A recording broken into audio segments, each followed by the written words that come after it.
friends. Thanks for hanging out with us today. We are Sports Take. Tell a friend, as a matter of fact. Smash that like button if you could on this Friday. We've talked a lot of Sixers, just discussed the Eagles. We're going to be looking ahead to the NFL season as well. But the Phillies, a team we had really high expectations for, and it is still crazy early. I mean, we're not even out of the month of May, but are off to a 20-23 start. And I thought our next guest did a great job today, really pinpointing some of the reasons why. And in fact, spoke with Dave Dombrowski, and Dave didn't really pull any punches, but that is Scott Lauber, Phillies reporter for the Philadelphia Inquirer. Scott, first off, great piece, man. I really enjoyed it. Let me just say that. And thanks, guys. Sure. And my first impression was, not that he said a ton, but Dave Dombrowski wasn't trying to sugarcoat anything. It was just basically, I'm surprised that we're playing as well. I thought Trey Turner would be better than he is so far, and Taijuan Walker, et cetera. He was, pretty pointed. Yeah, he was. And it's interesting. I spoke to him yesterday. He was not on the road trip. Now, he normally makes every road trip, but he does take one or two trips early in the season to go around and see the minor leagues. So he spent the week watching Reading, watching Jersey Shore, and he was doing a lot of what people at home were doing, which was tuning in late at night to watch them play in Colorado and in San Francisco. And, still had every bit as much a pulse of what's going on as he does when he's there. But, I think when you're not there and you're watching from a bit of a distance, maybe you have a little bit of a different perspective sometimes. And I was curious just to get his thoughts on 20 and 23, what's going on and how does he view it? How does he see it? And like you said, he didn't mince words. He didn't pull punches. He said, we should be better than we are. I think he's at a bit of a loss, like a lot of us are, for why they haven't been better. They're getting a lot of hits. They're just not timed very well. They're not coming with runners in scoring position. They're not coming in critical times. I guess it could be worse. You could be not getting anybody on base, and then your offense is totally stalled, and you'd like to think that eventually the worm will turn. If you keep getting guys on, you're going to start to get them in. But, it's a little bit of a mystery as to why, at least from an offensive side, and we can talk about the pitching, I'm sure we will, but why they're not clicking a little bit more. And I think it gets to why, they've been in this cycle of, win 3 or 4 in a row, lose 4 or 5 in a row, and really can't get any kind of momentum going. Scott, their lack of production with runners in scoring position has been, it just leaves you speechless. When you look at the lineup, just consistently the 1 through 7 hitters, from your vantage point, when you watch these guys at the plate, are they overcompensating? Are they overswinging? Is everybody trying to swing for the fence? Are they not approaching the small ball element of the game the way they should?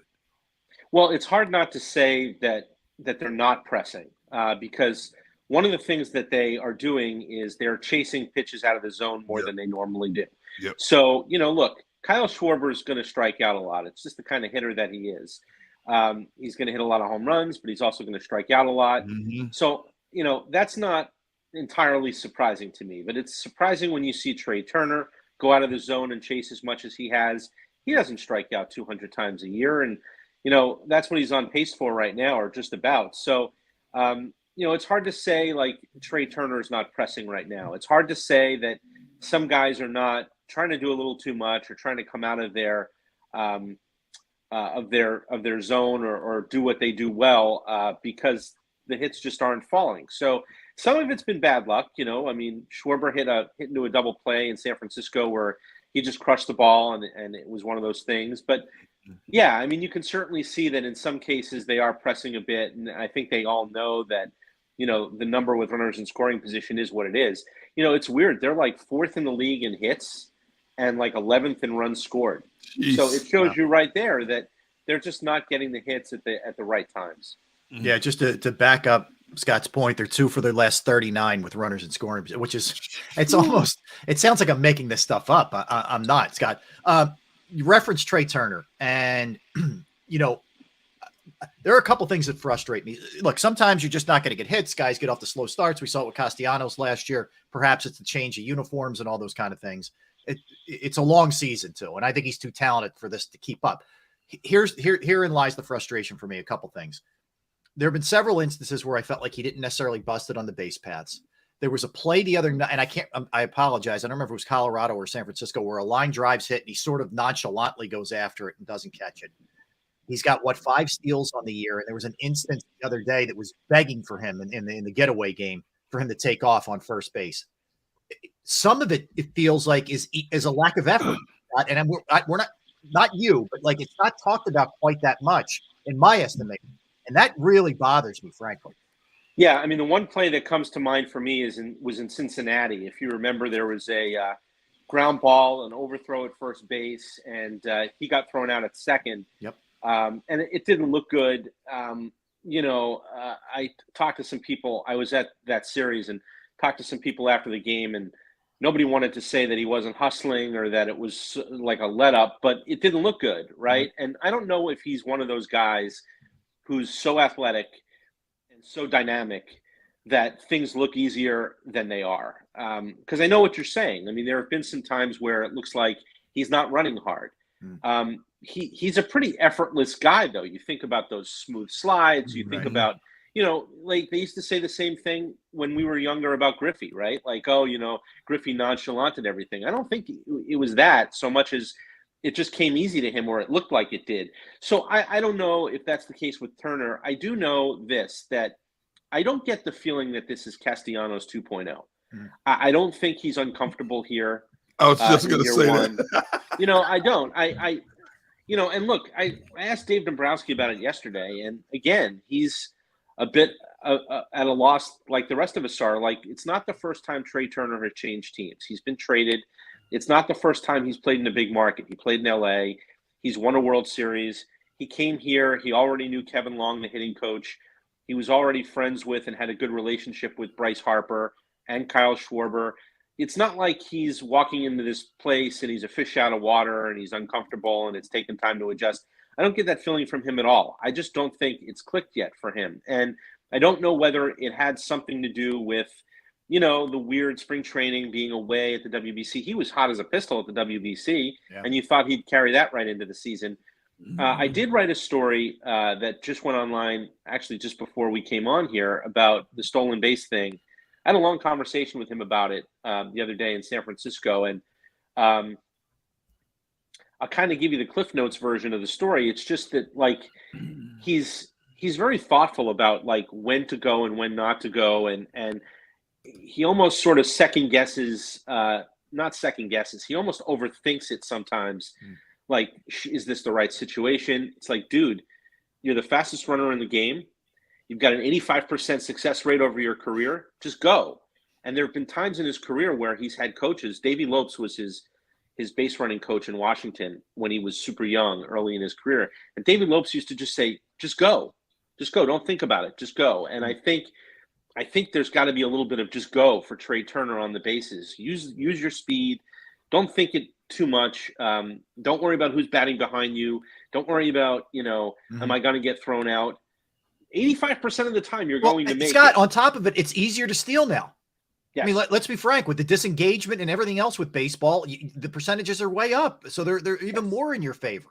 There are 46 players who have stolen more bases than Trey Turner has attempted to steal. Jeez. So, and Trey Turner is arguably, not arguably, it's measurable. He is, if not the fastest runner in the National League by sprint speed, right? They measure this now. He's number 2, and it's by like a tenth of whatever. So, like, I mean, he's as fast as it gets, and he's not running. Now, some of it has to do with he's on base less than he usually is. But, you're right. There have been times where he's on first base and you're just like, go, especially when the team's not hitting, make something happen. And so that's the part, as much as anything, that makes me scratch my head about his start. It's just, I think I expected a little bit more in terms of just how dynamic he can be and how much energy he can create. And it just doesn't feel like he's done that. Scott, is there a possibility this Phillies team could be suffering from extended season hangover? I mean, they go to the World Series, and you look at Houston. Now, Houston's 5 games over 500, but they're not playing. They've had injury problems as well compared to the Phillies. Is that a possibility because they play so much longer than everybody else with the short turnaround, shorter time to mentally, physically heal up? They could be suffering from that early in this season? I think so. I mean, I think it's human nature, right? Like we talk about it in other sports, Yeah. right? I mean, Yep. how about Super Bowl teams that go to the Super Bowl and lose, right? Yep. Very often don't have the same year the next year. And Yep. there are so many factors that go into that. A shorter off season is one of them for sure, especially on the pitching side. I also just think like think about the jobs that we do, right? And you cover a playoff run with a team, and every game is so important, and you're hanging on Mhm. every single pitch, right, and Yep. every single out.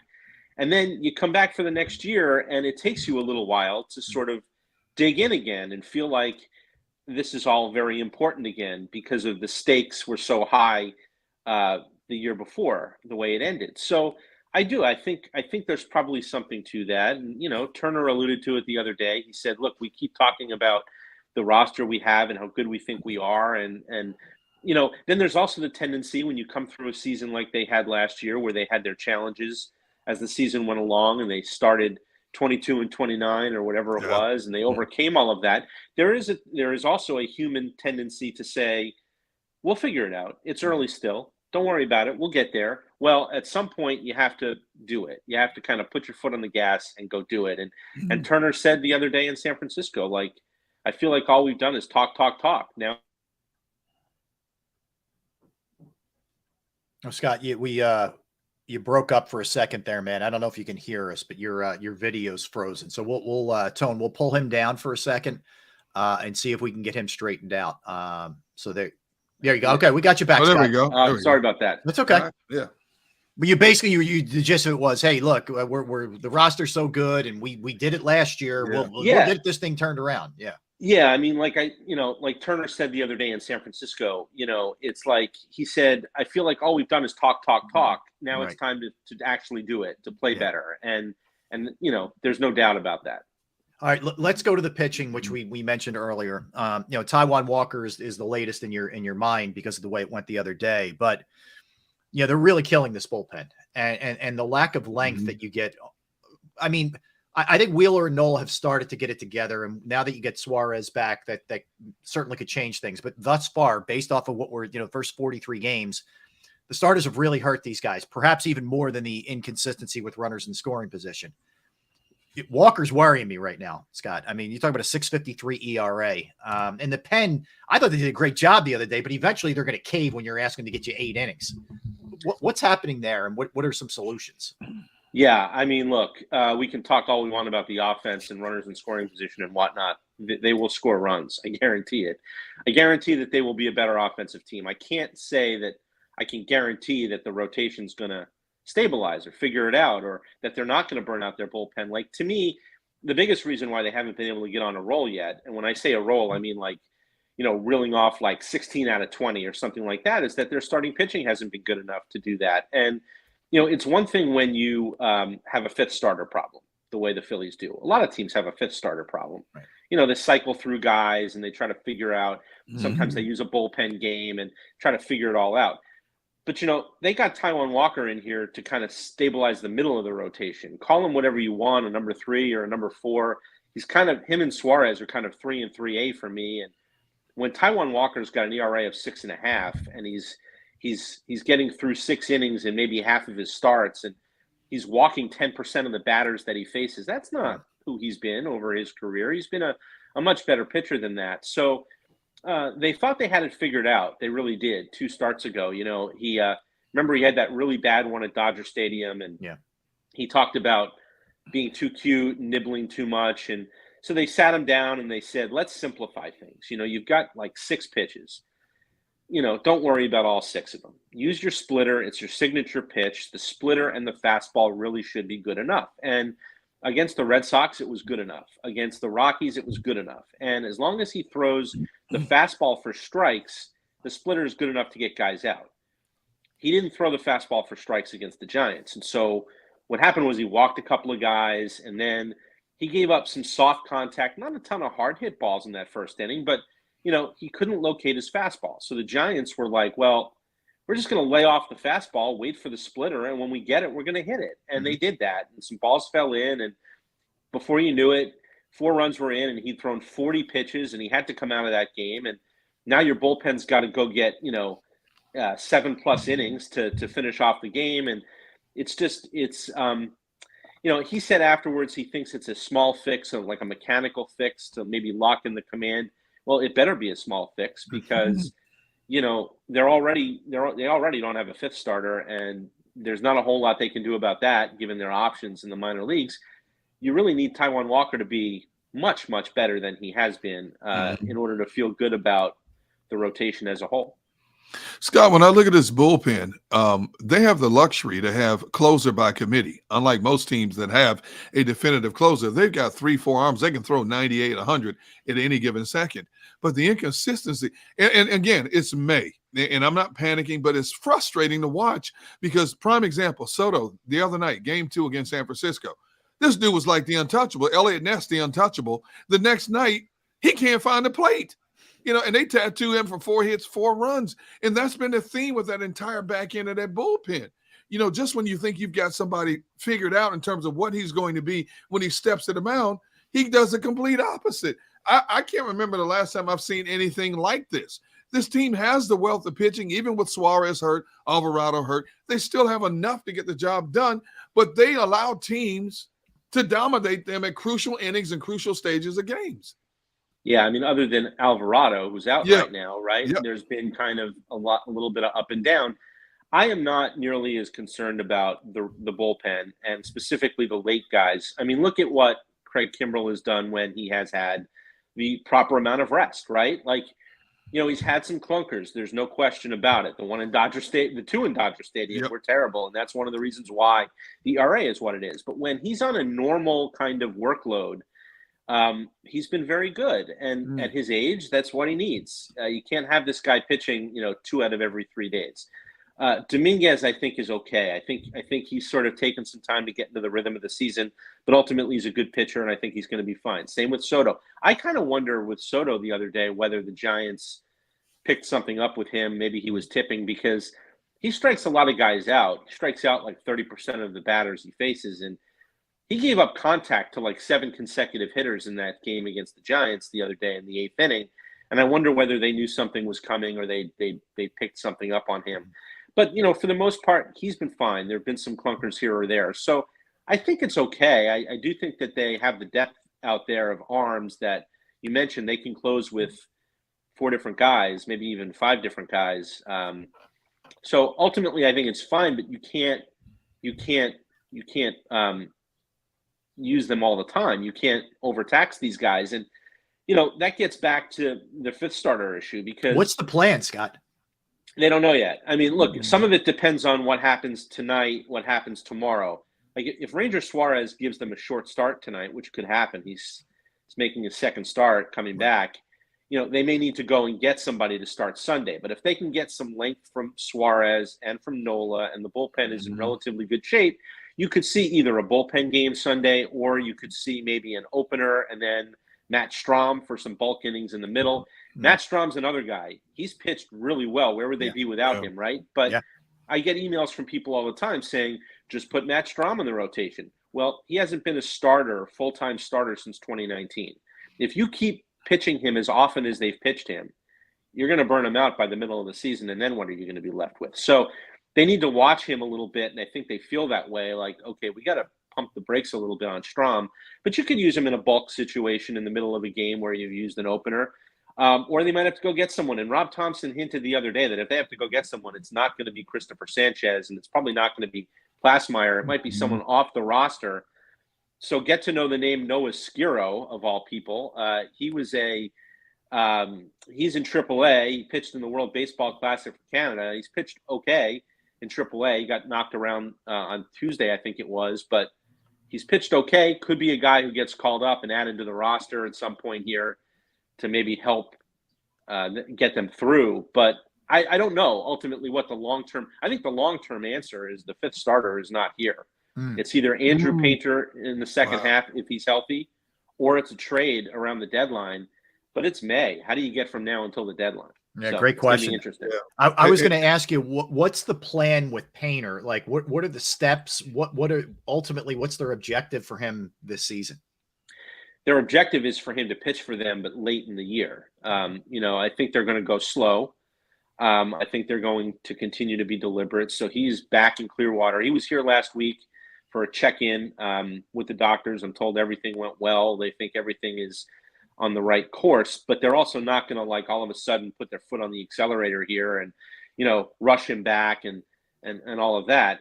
He's too valuable at age 20 with his arm to risk something happening. So he's going to continue to throw. He's in like a playing catch progression right now, and then that progresses to like more long toss, which progresses to bullpens, which progresses to live BP.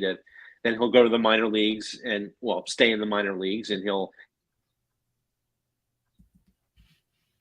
We had the same issue. I'm confident we'll get Scott back up shortly. Yeah, just a little bust up there, Gunner, for sure. I think we got him back. There you go, Scott. You just froze for a second. No biggie, man. You scared Gunner, but we're good. It's time to upgrade the internet connection here. But no, I mean, like I said, it's going to be deliberate. So they'll follow the steps, catch play, which is what he's doing now, and then bullpen session, live BP in a minor league game, and if they can get him back sometime around July, maybe even early August, it could feel like a trade deadline addition in some sort of a role, whether it's as a starter or, a kind of X factor piece out of the bullpen. They're hoping he'll factor in at some point, but they need to get him there first. Gotcha. Hey Scott, what do you think has been the problem in terms of Nola and, Wheeler not leveling out? They look like those dominant pitchers one game and then they don't the next game, or they play, they pitch well, but then it's always one inning. They have that one inning where things unravel for him. Yeah, it's a good question, and I think it's a really hard one to answer because the game's changing this year. Like, you guys see it, right? Yeah. Like, I'm not saying that like good starting pitchers are not going to still be good starting pitchers, but I think it's a little hard for some of these guys, not just Wheeler and Nola, to get through a start as cleanly as they did before, because innings have had a tendency to snowball, not just on them, on other pitch. I mean, look at what the Phillies did in April, the night they faced Sandy Alcantara, right? Like, they scored like 9 runs off of him in one inning, and it really just kind of and it was all with 2 outs, and it just seemed to all unravel on him. I think it's just a lot harder for these guys to regroup sometimes. And so a big inning might look a little bit bigger than it has in the past. I think that they've sort of leveled off quite a bit, Nola and Wheeler. Like, on your list of concerns, I still don't think that they're all that high. But I also think that that it's taken them some time to figure that out. It's also, I do think that there is a World Series or long playoff run hangover for pitchers because they've got to prepare for a season a little bit differently than they would if they were home at the beginning of October than if they pitched a month later. So all of these things factor in. But, again, I think that they're getting better. They're getting closer to looking like the pitchers we know them to be. And if Suarez can kind of get into the flow of things now, then they'll have 3. And then if they can figure out Taijuan Walker, this is where the rotation you should feel good about it, right? Because Suarez is finally back and they've got 4 out of their 5. And okay, 5 is going to be a thing for a little while, and they'll have to. That's a big question. How do they get through every 5th day? But okay, whatever. That's a problem that, like I said, a lot of teams face. But the rotation is still taking some time to get steady, and Wheeler and Nola are part of that. Scott, last one from me. He's been awesome since he came back at the plate. There's no question. What's the plan with Bryce Harper in terms of first base? Is there a timeline? What's he been doing? What's he allowed to do? What are his restrictions? So he's still doing like the every other day workout at first base, and it's a real, like, I've seen him do it. It's a longer workout. He's out there. He's taking ground balls. He's working on footwork. He's working on holding runners. They work about a half hour every other day and put him through it and all of that. Really, the one thing he is not doing is throwing to bases. We're really letting loose on a throw. He plays catch every day from a greater distance. Look, it's Bryce Harper, right? So I got to believe he's going to be back playing defense before any of us think he's going to be back playing defense, because this is what he does. He's sort of a Martian in that situation, right? Like he's not a normal human being. But it is also Tommy John surgery, and throwing is the part of Tommy John surgery that is the last real hurdle to clear. If he had to go play the outfield, if DH wasn't an option, he wouldn't be back yet. So, and then the last thing you want is to rush him back to the field, and then he blows it out, and now you don't even have him at the plate. So I do think that they are going to be more deliberate with the throwing progression than they were with anything else. But, who knows? I mean, they're not putting I've asked him about it. He's not offering up a date. I mean, we found out later on, right, that he circled May 1st in his mind after he had the surgery to come back and hit.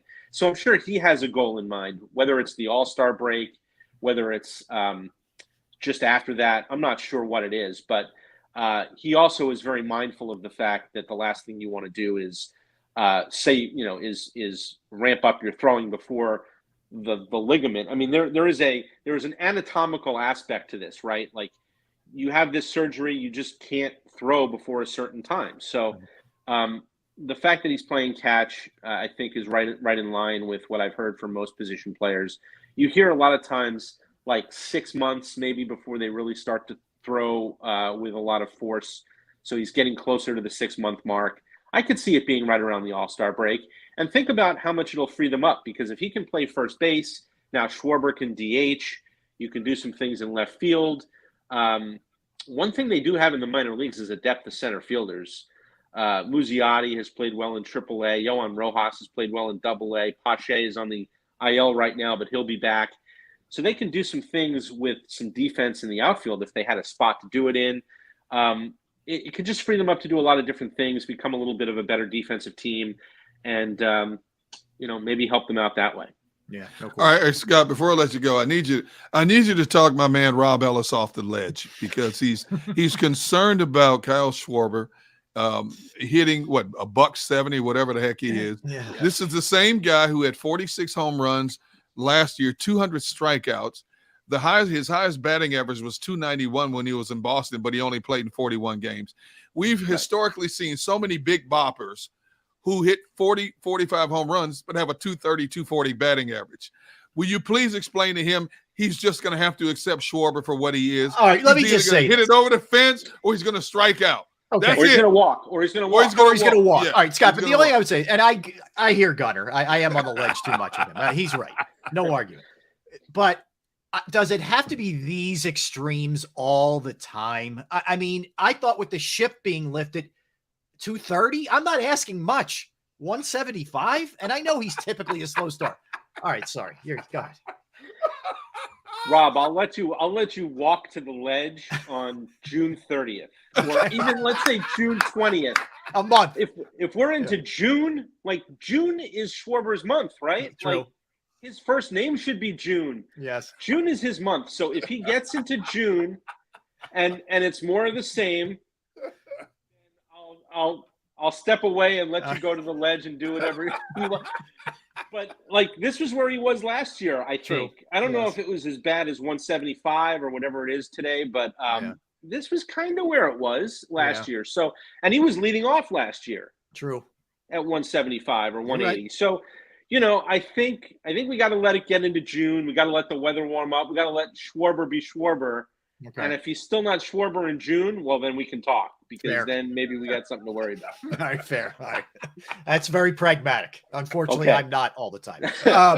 Scott, great stuff. And again, I tell everybody, check out your work, because I love the piece today with Nebraska. I know you just put something out with Trey Turner, but you check it out on Scott's Twitter handle @ScottLauber, and of course, theinquirer.com as well. He's a Phillies and MLB reporter. He does a great job. Scott, thanks for a couple minutes, man. We really do appreciate it. Appreciate it. Thanks, guys. Anytime. All right, take care, Scott. Care, all right, Gunner, let's get a timeout in, and you're right. You're right. Okay? Fair enough. Okay now? Yeah, I'm good. All right. Okay. Feel a little bit better.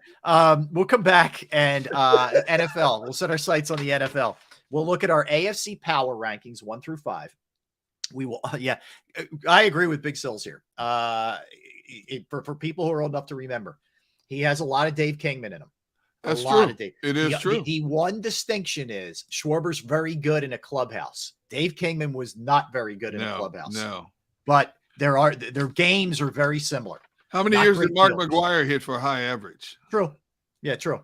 No, you're right. You're right. Yes. Oh, great one.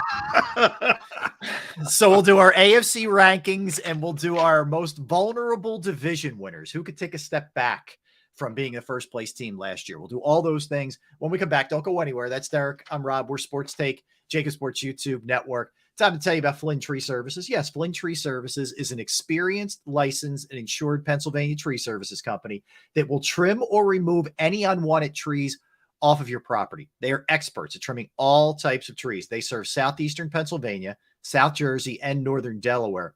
They actually specialize in full tree removal, stump grinding, as well as tree pruning. Now, keep in mind, we're having great weather right now. It's a good time to get your trees evaluated before some of the nasty stuff starts hitting in the summer with the winds and the heavy rains. Go to their Facebook or Instagram page for a sampling of their work or more information. Give Flynn Tree Services a call at 610-850-2848, 610-850-2848, or online at flynntreeservices.com. That's